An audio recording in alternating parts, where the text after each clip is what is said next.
우크라이나판 트로이목마.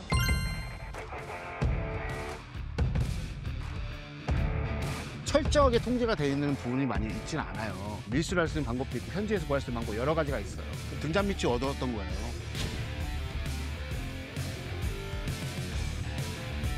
타이어를 그 잡밥 부분을 쭉 해서 모아놨어요, 이렇게요. 그러니까 십자가처럼 돼 있는 거예요. 네. 타격하라고. 네. 제가 보기에는 이제 푸틴한테 많이 혼나게 생겼어요.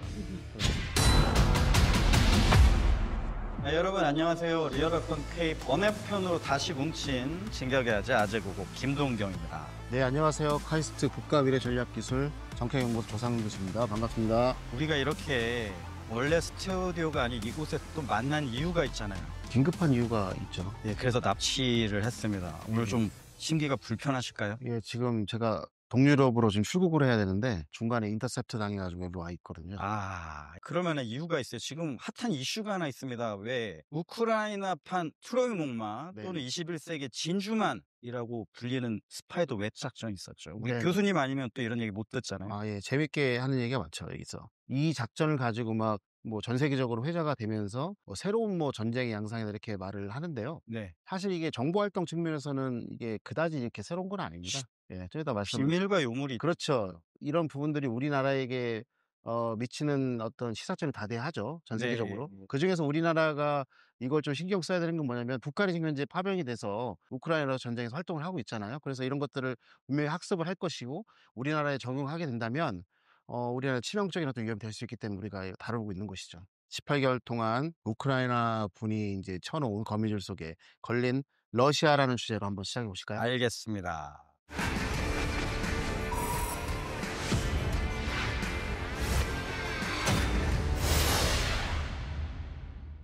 자, 우크라이나가 지난 6월 1일 러시아의 전략 공군기지 이르쿠츠크 벨라야, 몰레냐, 디갈레프, 이바노버에 대규모 드론 공격을 했잖아요.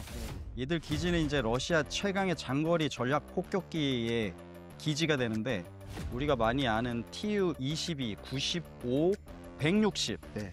TU-160은 블랙잭이라고 불리는데 죽음의 백조라고 불리는 세계에서 가장 크고 빠른 전략 폭격기 네네. 중에 하나거든요. 이번에 소실이 좀 됐죠. 근데 재밌는 것은 이르쿠츠크 동쪽이거든요. 네네. 4,500km 이상 떨어진 곳이거든요. 이런 곳을 타격을 받았잖아요. 이거 상당한 충격과 공포입니다. 예상을 못했던 것보다는 예상을 했나요? 예상도 못했고 제가 보면 준비도 안 된 거죠. 그렇죠. 엄청난 전략 자산들이 타격을 입었어요. 거기에 A-50까지 공중 조기 경보기까지 맞았거든요. 40여 대가 피해를 입었다고 하는데 사실 러시아 전략 부대는 미사일, 잠수함 그리고 공중 발사 핵타격 전력들인데 이번에 공군 전력 중에 한 34% 정도의 핵타격 수단이 감소가 됐다는 그런 전망이 있습니다. 그래서 야, 이거 드론 값싼 드론으로 9조 얼마에 달하는 이런 전력을 무력화시키는 거. 네네네. 이거는 충격까지 공포로 다가오고 있습니다. 예, 골판지 드론이 있습니다. 예. 이렇게 이제 러시아가 전략 폭격기를 재배치를 한 이유가 있어요. 전력 재배치를. 네네. 왜냐면은 우크라이나하고 러시아 국경 사이에서 지금 다 400에서 500km 이상 다 이제 중심으로 들어가 있잖아요. 네네. 그래 딥 스트라이크라고 하는데 통상 이제 이런 어떤 전략 자산들이 상당수가 어디 있었냐면은 우크라이나 러시아 국경선에서 동쪽으로 한 200km 안쪽에 다 있었어요. 23년도에 이제 본격적으로 호주로부터 이제 골판지 드론이 들어오고 나서 그때 당시에 이제 엄청나게 많은 이제 폭격기들이 이제 피해를 많이 봐요. 그래서 이제 그것들 재배치가 시작이 됐고 그때 이제 아까 말씀드린 것처럼 그렇다면 그걸 막을 수 있는 대드론 체계가 전쟁 중이니까 러시아가 인제 쉽게 인제 그거를 준비할 수가 없잖아요. 그래서 나온 방법이 폭격기 위에다가 이제 타이어를 갖다 놓는 거예요. 왜 그렇죠. 갖다 놨냐면 네. 드론이 와서 튕겨나갈 거라 생각하고 그다음에 또 활주로에다가 동일하게 여기에다가 그 폭격기의 그림을 그려 놔요. 왜냐면 그게 위성 같은 걸로 기만하기 디코이, 위해서. 기만하려고 디셉션. 예. 죠. 그런데 문제는 뭐냐면 좀 이따 말씀드리겠지만 이런 것들이 안 통한다. 왜? 인공지능으로 학습을 시켰기 때문에 이런 것들이 전혀 사물인식 바탕으로 되기 때문에 효용성이 없었다. 예. 그런 얘기죠. 일단 스파이더 웹이란 명칭이 왜 들어갔을까요? 5개의 전략 폭격기 기지를 동시에 타격을 한 거예요. 거미줄처럼. 예. 거미줄처럼 하고 그 안에 들어가 있는 정보망을 내가 거미줄처럼 쫙 펼쳐 놨다. 네. 동시에 치고 치명타를 줄 수 있다는 측면에서 드론의 어떤 네트워킹화, 그다음에 인제 정보의 네트워킹화. 우리가 오해할 게 있어요. 미국의 네이비 실이 들어갈 때 걔네들은 누구랑 들어가죠? CIA랑 들어갑니다. 예. 왜 그러냐면 결국에 특수작전은 6 대 4의 비율이 있어요. 이거 잊어먹으시면 안 돼요. 6 대 4. 6 대 4가 뭐냐? 6은 현장 요원이 6 이고요. 비밀 하나 예. 나오나요 지금? 6 이고 그다음에 인제 지원 요원이 4 예요. 예. 그러니까 뭐냐면 정보 지원, 물자 지원, 모두 수송 지원이 없으면 이 6의 활동을 할 수가 없어요. 예. 그래서 인제 항상 모사드와 코만도가 같이 다니는 거고 음. 그다음에 MI6하고 인제 좀 이따 말씀드릴 SAS하고 같이 SAS. 다니는 거고 네이비 실하고 그다음에 CIA 같이 CIA. 다니는 거예요. 기존 드론 작전과 차별성이 있는데 이번에 다 나왔듯이 먼저 원거리 작전을 했잖아요. 네네. 어떤 방법으로 원거리 예. 작전을 했을까요? 생존성하고 전투 효율성을 인제 동시에 강화하기 위해서 그 이격의 거리가 우리가 생각하는 2-3 킬로가 아니에요. 그러니까 100 킬로까지도 돼요. 예를 들어서 스타링크라든가 네. 그다음에 인제 예를 들어서 아재님이 서울에 계시잖아요. 제가 전화하잖아요. 네. 전화하면 전화 받으시죠? 아니요. 안 받으실 거예요? 예. 그러면은 그 전화기가 앞에 있는 드론에 있는 것이고 내가 대전에서 그 전화를 통해서 계속해서 뭔가 지휘하는 거예요. 예. 그런 것들을 인제 미 육군에서는 뭐라고 하냐면 리치백이라고 해요. 리시백. 예. 러시아도 드론을 때리잖아요. 예. 그러니까 상호 파기가 되는 거예요 지금요. 그러니까 우크라이나는 인구도 별로 안 되고 자산도 없는데 이런 식으로 계속 해 봤다면 소모전을 들게 되면 그렇죠. 죽으니까 예. 결국에는 그런 것들을 그 원격 조정 거리를 50 킬로 이상으로 확 늘려 버린 거예요. 이 작전이 태동하게 된 건 뭐냐면 상용 제품, 상용 서비스 이런 것들을 세계 어느 곳에서 다 쓸 수 있다는 거예요. 네. 저는 인제 차폐된 기동 플랫폼 그래서 인제 그 컨테이너를 가지고 컨테이너 전쟁이라고 말을 하기도 하는데 그런 거에다 그런 것들을 쉽게 우리가 다 설치할 수 있다는 거예요. 어떻게?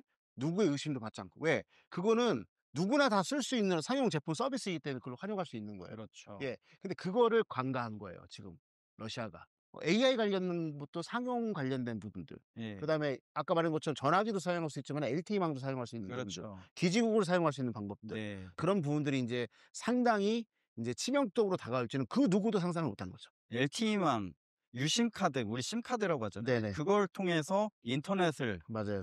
통해서 조종을 했더라고요. 네네. 그래서 일단 러시아에서는 그 대드론 체계가 재밍도 하고 했을 텐데 이게 왜 안 먹혔는지 사람들이 궁금해 하더라고요.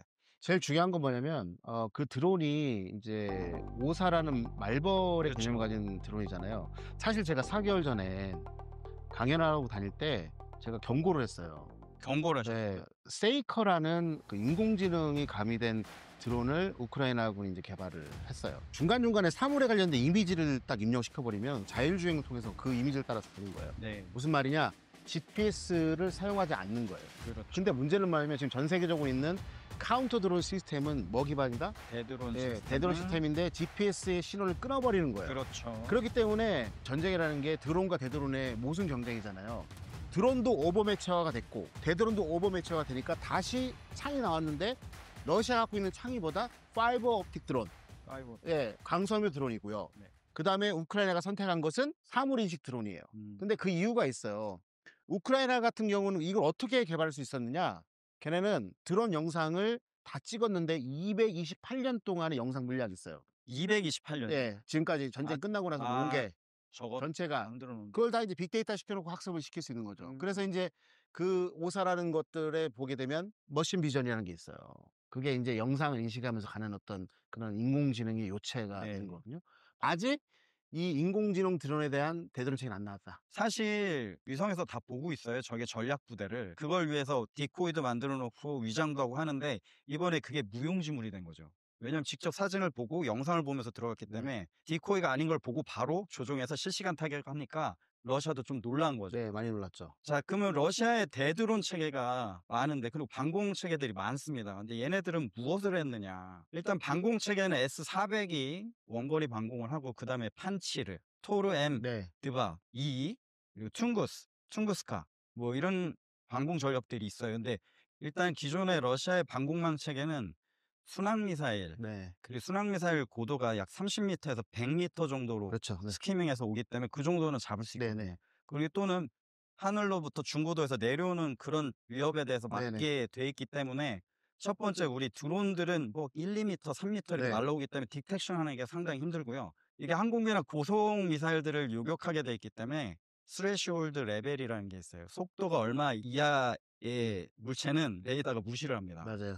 드론들이 속도가 해봐야만 50km/h 그 정도 나올 건데 그 정도 타겟들은 레이더 자체가 걸러요. 그래서 대드론을 할 때 왜 방공망이 안 되느냐? 이거는 드론을 위해서 만든 방공망이 아니기 때문에 걸러진다. 그래서 막기가 상당히 쉽지 그 않습니다. 오사 같은 경우는 인제 그 정확한 크기라든가 이런 것들이 밝혀진 건 없어요. 근데 네. 인제 통상 보면 인제 페이로드가 3.3 킬로라고 이렇게 나와 있어요. 3.3 킬로. 예. 그러면 통상 보게 되면 잘 아시겠지만은 그 기체의 중량은 10% 곱하기 10 이니까 10% 정도. 예.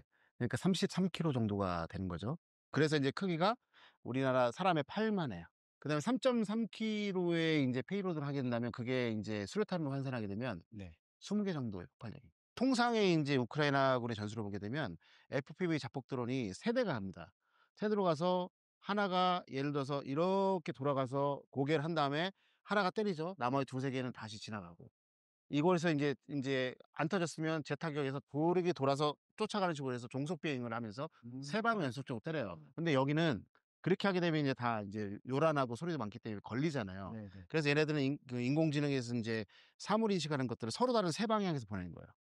보내 가지고 각각에 있는 것들을 포인트를 9개를 찍어서 보낸 거죠. 근데 인제 중요한 게 뭐냐면 얘네들이 인제 포인트를 딱 찍은 것 중에 제가 되게 웃긴 거 뭐였냐면 아까 인제 그 2023 년도에 당해 가지고 재배치했다 했잖아요. 그 위에다 타이어 올려 놨잖아요. 네. 아재님 잘 아시겠지만은 전략 폭격기가 가장 구조적으로 취약한 지점이 뼈대가 있고 이 날개가 있는 이 날개 접박 접합부. 부분이잖아요. 예. 얘네가 타이어를 그 접박 부분으로 쭉 해서 모아 놨어요 이렇게요. 그러니까 십자가처럼 돼 있는 거예요. 네네. 타격하라고. 과정을 만들어 놓은 거예요. 그러면은 걔네들이 보게 되면은 인제 그 휴민트들이 그 주변에서 그걸 얼마나 많이 그걸 확인했겠어요. 제가 보기에는 인제 푸틴한테 많이 혼나게 생겼어요. 네. 재밌는 건 이번에 인터넷 심카드를 썼잖아요.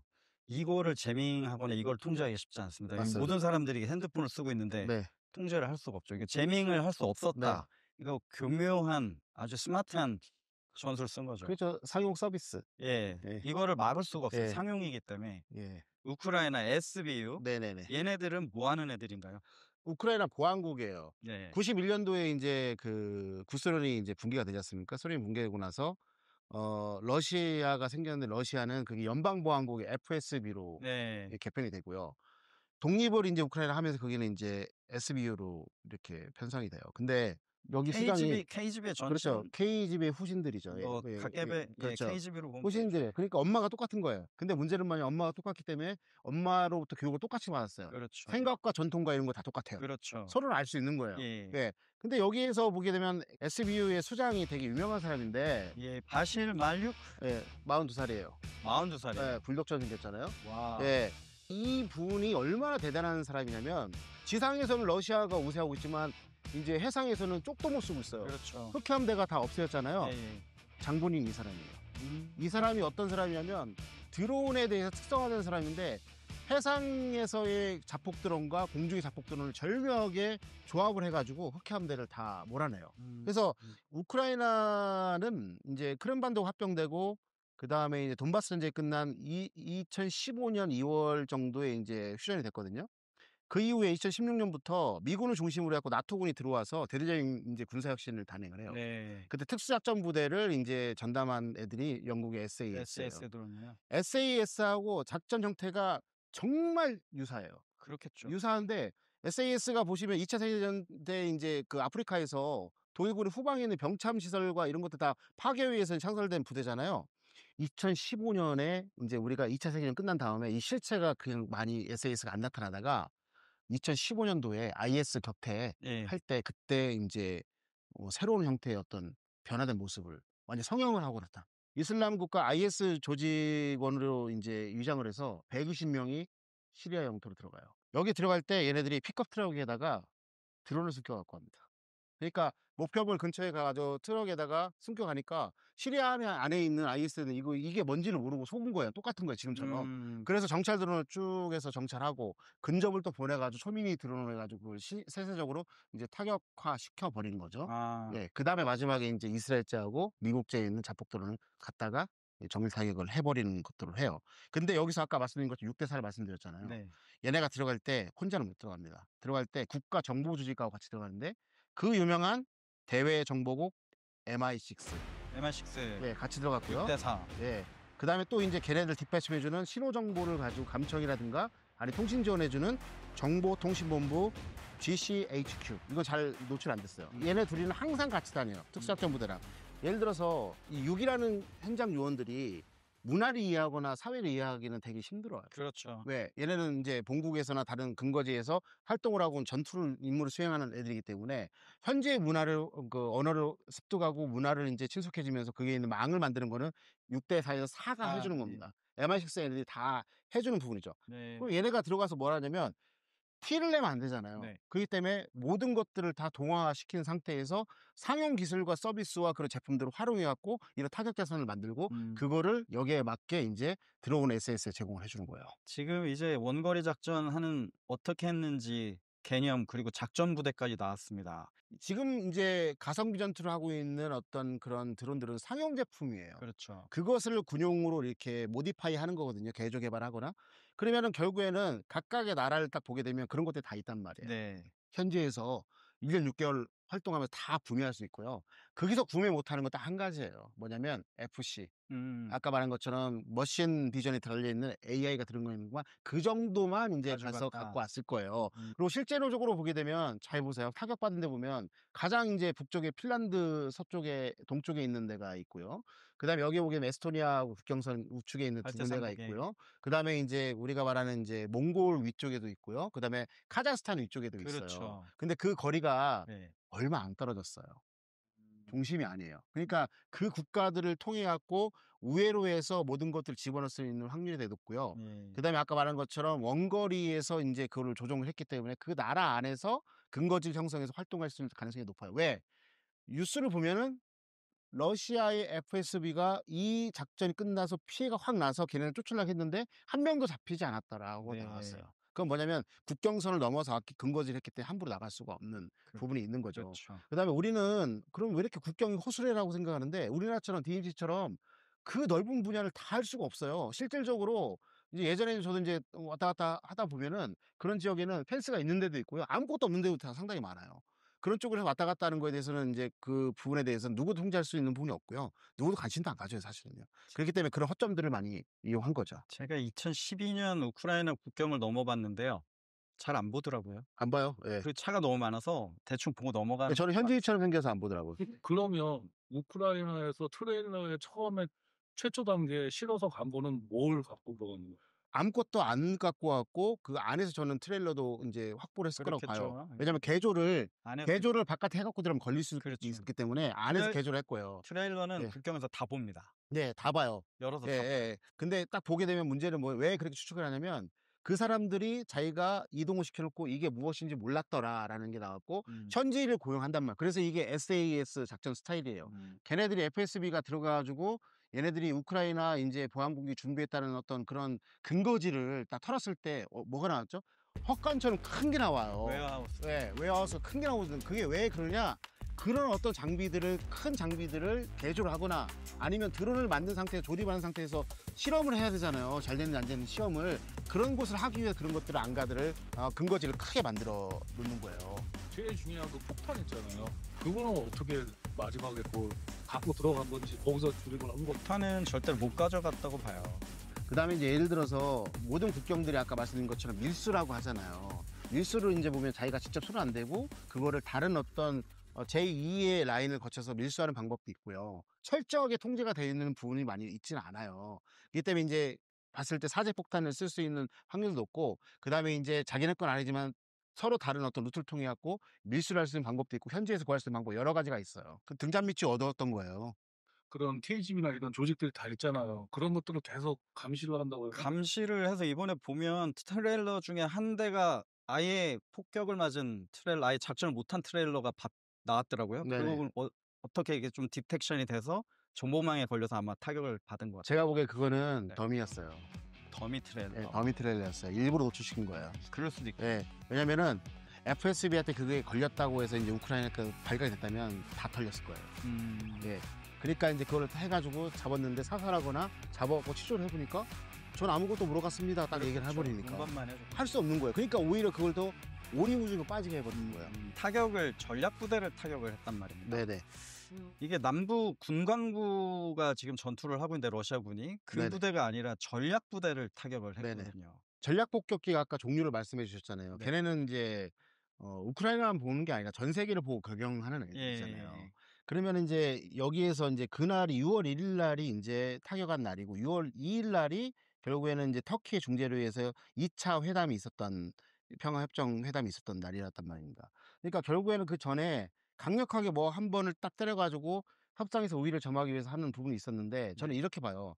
어느 정도 어떤 사람들은 이게 핵을 인제 나르는 캐리어이기 때문에 도를 넘었다고 하지만 우크라이나 입장에서는 '그 정도는 건드려 줘야지 푸틴이 움직이실까.'라는 생각을 했던 것 같아요. 음. 그리고 두 번째는 뭐냐면 그 후안에서도 마찬가지 얘네가 평가를 했겠죠.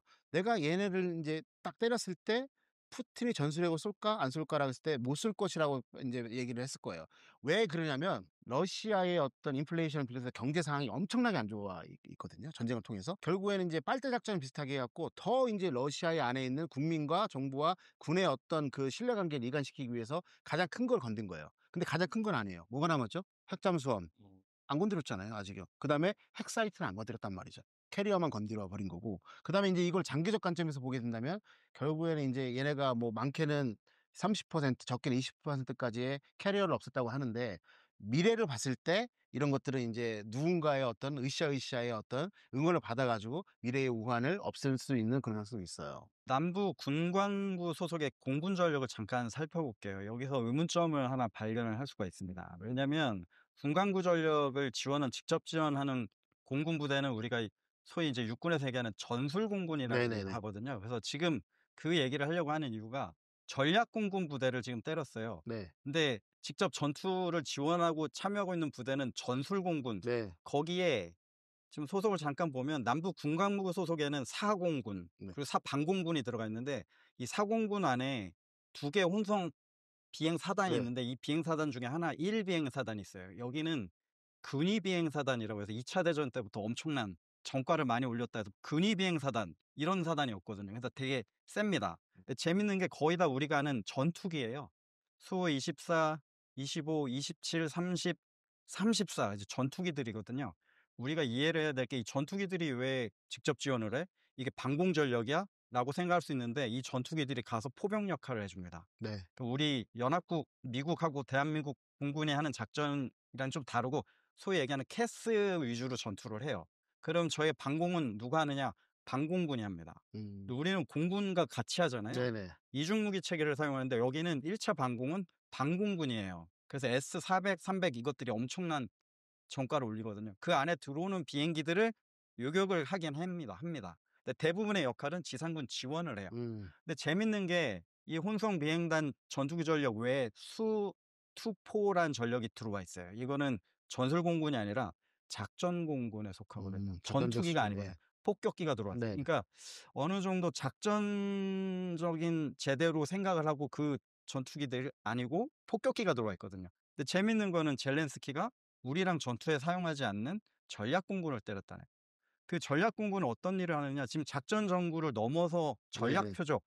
어떻게 보면 이건 나토의 중심 지역을 때려야 되는 전력들이거든요. 근데 네. 젤렌스키가 왜 전략 부대를 때렸을까? 여기에 저는 한 가지 의문점이 있어요. 그 재밌는 게 이번에 오사 말벌 드론으로 잘 해결했잖아요.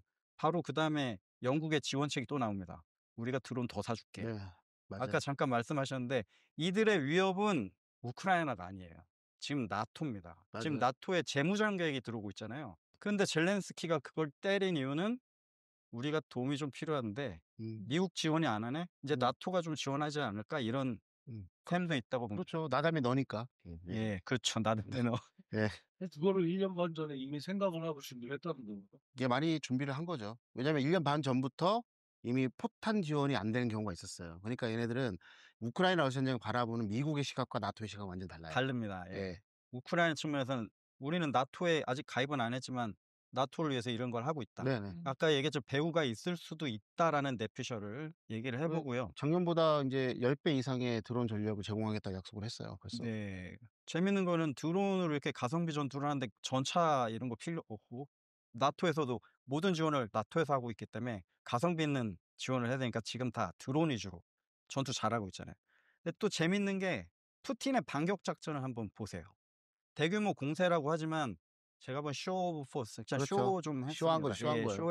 했어요. 왜냐면 공세를 하기에는 병력이 그닥 네, 많지 않아요. 3분의 1이 안 되기 네네. 때문에 그냥 역공도 아니고 그냥 네. 쇼 오브 포스라고 무력 시연을 좀 했다고 봅니다. 젤렌스키 정확히 알고 있었던 거죠. 동부전선에서 끝난 다음에 인제 얼마 전에 인제 대공세를 한다고 했었는데 네. 결국엔 전략이 없어요. 예. 대공세를 할 수 있는 거. 전력은 일단 네. 3분의 1이 안 되기 때문에 러시아 교리상 포격전만 지금 네네. 계속하고 드론전을 하는 겁니다. 네. 근데 러시아 부대가 없느냐? 나머지 4 개의 군강부 부대는 있어요. 근데 그쪽의 군강부를 지켜야 되기 때문에 병력이 오거나 그러진 않습니다. 그렇죠. '오늘만 살 거야?' 병력이 없다라기보단 남부 군관부 부대는 서로 소모전을 해서 여기서 끝내려고 하는 거예요. 그래서 많은 분들이 이제 휴전 협상하고 뭐 이렇게 얘기하는데 푸틴이 반격을 쇼 오브 포스 진짜 영토를 우크라이나를 다 점령하고자 한다면 이렇게 작전 안 하겠죠. 네. 일단 나토는 동진을 그만해라. 네. 그리고 또 하나는 지금 확보한 지역을 러시아 영토로 인정하고 물려라. 어떻게 보면 푸틴은 지금까지 전쟁의 목표를 달성했다고 봐요. 더 이상 갈 필요도 없고. 근데 계속 젤렌스키가 건든다고 봐야 되죠. 네.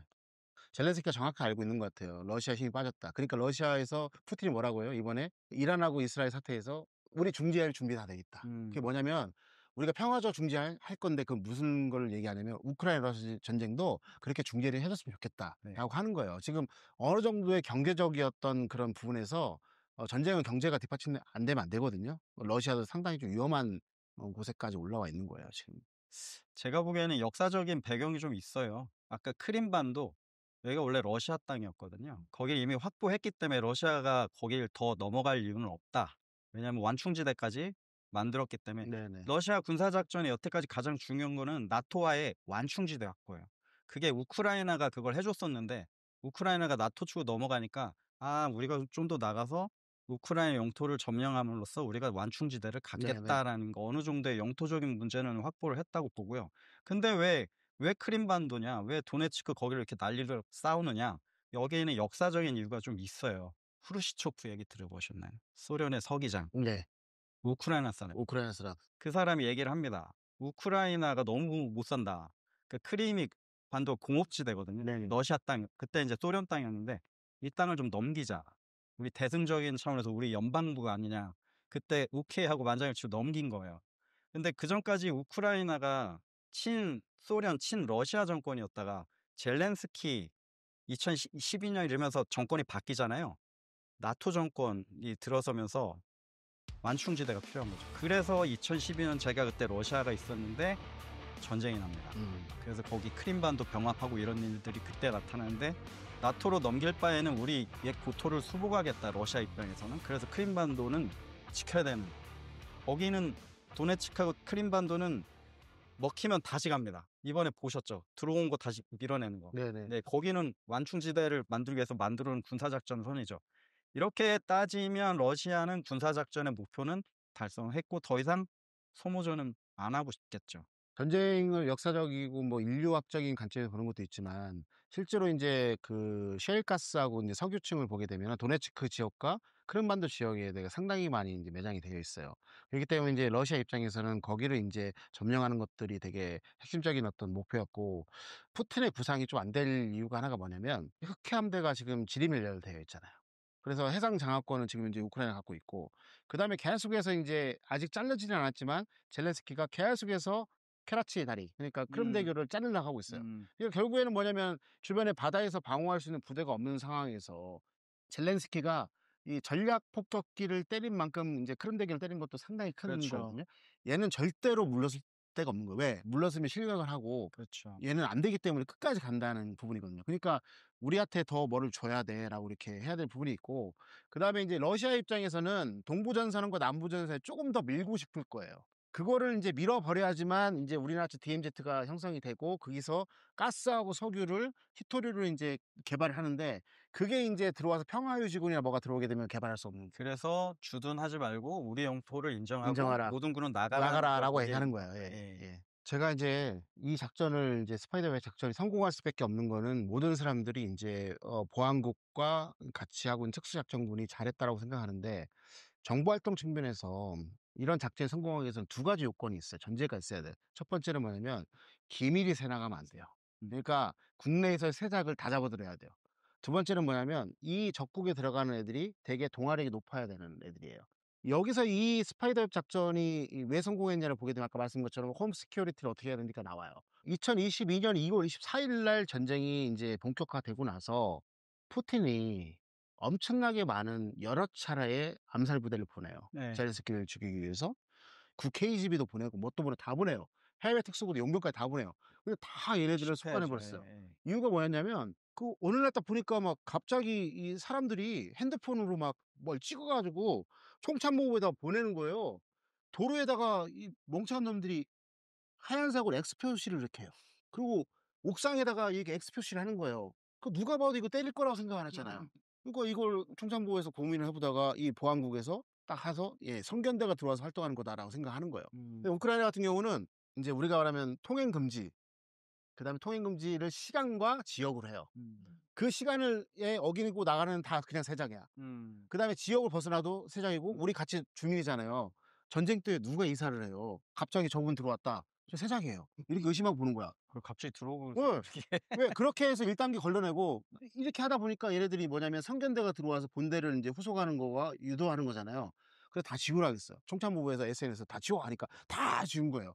그러니까 이제 애들 들어오는 본대들이 길을 헤매고 있는 거죠, 그렇죠. 밤에. 뭐야, 잡아보니까 세장이야. 근데 이제 이렇게 하다 보니까 도망가잖아요. 그러니까 총참모부에서 뭐라고 하냐면 다 지우지 말고 3분의 1 남겨놔. 원래 이렇게 오는 건데 이만큼은 찌우고 일로 이렇게. 그리고 여기에 뭐가 있어요? 유도를 했겠다. 매복 부대가 있는 거예요. 그래서 다 잡아내는 게 있고. 경멸구역. 두 번째는 뭐냐면 이제 결국에는 세작이 들어와서 정보를 획득하게 되면 사진 찍고 뭐 하게 되면은 본국으로 보내야 되잖아요. 그럼 결국은 전자기기에 이제 의존할 수밖에 없는 거예요. 그러면 얘네들은 그 안에서 보게 되면 뭐 하냐면 전력망을 다 이제 관제를 딱 해요. 전력망을 딱 관대해서 그러니까 분명히 얘는 오늘 10을 썼는데 여태까지 갑자기 50을 쓰네? 전력이 많이 사용되는 거죠. 얘는 세작이에요. 보안국에서 문 따고 들어와서 무조건 잡아요. 막 뭐라 해요. 막 멱살 잡고. 그러면 이제 끌려가요. 그런 식으로 해서 다 잡아내는 방법이 있고, 세 번째는 뭐냐면 젤렌스키가 이제 각계무사처럼 가짜 젤렌스키를 몇 명 만들어 놨어요. 걔네들 하고 이제 의전 차량 보내요. 그러면 걔네들 보고 있던 애들이 글로 다 갈 거 아니야. 타격하러요. 그리고 거기에다가 내복지인지를 만들어 놓고 다 잡아들여요. 네. 그리고 한 가지가 또 있는데 뭐냐면, 그럼 걔네들은 이제 그 2차 세계전 이후에 방공호라든가 이런 부분 때문에 지하 세계가 많이 돼 있잖아요. 호텔도 있고 바도 지하에 있잖아요. 전쟁지도 본부가 수시로 움직인단 말이에요. 그러면 어떻게 하느냐? 핸드폰 2개 갖고 있는 사람은 무조건 세작이에요. 그다음에 이제 들어오고 나올 때 그거를 꽂아가지고 검사를 해요. 앱을 업데이트했는지 안 했는지. 업데이트하면 걔는 세작이에요. 지우거나 뭐 하게 되면. 왜냐면 그걸 갖다가 뭘 보내야 될 거 아니에요. 그런 식으로 해서 얘가 다 잡아내요. 이 보안국에서 철저하게 이렇게 해서 다 만들어놔서 했기 때문에 얘들이 이제 작전 보안을 유지할 수 있었고, 그 다음에 직접적으로 이제 보안국장하고 밑에는 몇 명만, 5명 이내만 이걸 작전을 해 나갔다는 거죠. 그럼 우리나라 측면에서 보시게 된다면 우리나라는 너무 치명적이에요. 그렇죠. 우리는 모든 게 다 초연결돼 있어. 모든 인프라가 다 깔려 있어갖고 누구나 들어와서 활용하기가 너무 좋다는 거예요. 그래서 이제 우리가 국가 중위세를 보게 되면 뭐 공항이라든가 항구라든가 보게 되면 뭐 접근 금지 구역, 뭐 비행 금지 구역 하는데, 그게 뭐냐면 민간의 어떤 발전을 이기지는 못하고 있어요. 그렇죠. 그리고 고지가 높은 데 이제 고층 건물이 있게 되면 다 보고, 거기서 이제 예를 들어서 아까 말씀드린 것처럼 인공지능 드론을 얘기했지만 파이버 옵틱 드론을 사용하게 되면 바로 직격탄을 받거든요. 그 다음에 우리가 이 뉴스를 보게 되면은 뭐 어느 나라의 국민들이 미국의 기지를 찍었더라 했는데 처벌할 규정이 없더라 이렇게 한 거예요. 그럼 이게 뭐냐? 정보활동 중에서 제일 처음에 동화가 되고, 걔네들은 왔다 갔다 하는 법적 문제가 없으니까 동화를 시켜놓은 상태에서 찍어가지고 이제 중간중간에 인공지능이 덧입혀진 드론에 관련된 중간 목표물에 관련된 것들 빅데이터를 한다고 보시면 되는 거예요. 그런 것들을 해놓고 있는 부분들이 있는 거예요. 근데 그걸 우리가 법적으로 처벌을 하지 못하는 부분이 그렇죠. 있잖아요. 자유민주주의 국가가 갖고 있는, 그리고 경제가 발전되고 있는 나라의 치명성이 결국엔 그렇지 않은 나라보다 엄청나게 많다는 겁니다. 그래서 결국에는 이게 시민의식과도 되게 연결이 돼 있는 부분이 좀 있거든요. 그래서 우리가 그런 부분에 대해서 이번 사태를 보고 나서 좀 우리가 고쳐야 될 게 되게 많아요. 이렇게 우리 우크라이나하고 러시아의 드론전 스파이더 앱 작전에 대해서 좀 알아봤고 띵크 포인트까지 저희가 해봤습니다. 그래서 오늘 비밀과 요물에 관한 스파이더 웹에 관한 얘기는 여기까지 하겠습니다. 대한민국이 세계 4대 방산 강국이 되는 그날까지 저희도 응원하겠습니다. 감사합니다. 감사합니다.